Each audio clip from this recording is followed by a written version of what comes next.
How do I place a caution? In the Land Surveying Civic Education class, najua wafuasi watauliza, caution ni nini? Caution tulisoma it's a legal act ya kuensure that block any transaction ama any activity ya a disputed land, should it be selling of the land, transfer ama leasing, until the disputed land iyo issue ikuwe solved ama the claim yenye una claim ikuwe honored. Sasa how najua wafuasi watauliza next, how do we put a caution?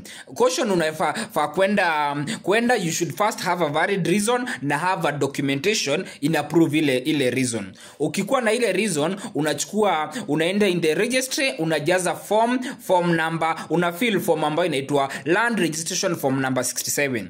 After umejaza utaipeleka pale kwa registry ili the land registrar aweze kuiregister kwa ile file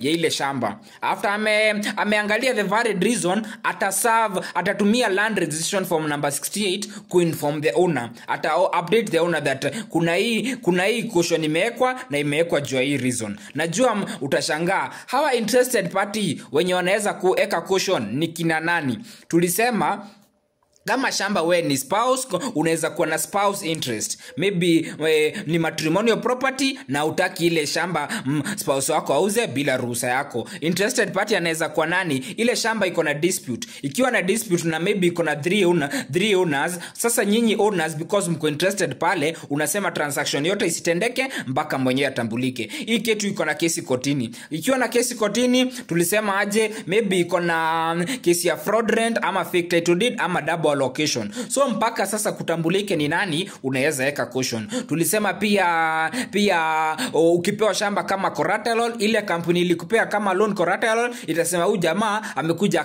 tumempea $1,000,000 na hii shamba yake. So tunaweka caution because haja ya hii caution ni kuensure that no transaction itatendeka kwa ile shamba mpaka ile claim ama ile dispute mkonayo isolviwe. Kama kuna land dispute, pia tulisema mkiwa na land dispute, wewe usikue kotini unafuata kesi, kumbe mwenyewe kwa ground ashauza na ameondokea jua najua ni alikuwa encroach.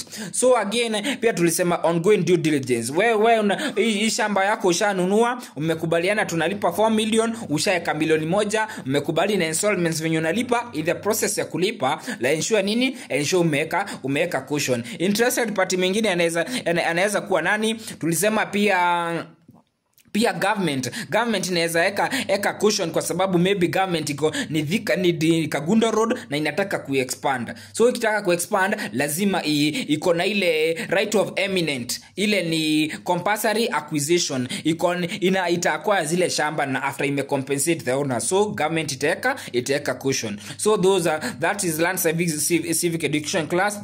Jina ni Njogu. Kama unataka swali yote ya civic education, I charge a consultation fee via phone call because my number is in the bio. I'm available you can visit me in the office, and also I can come at your preferred location to take a cup of coffee at a consultation fee. Thank you.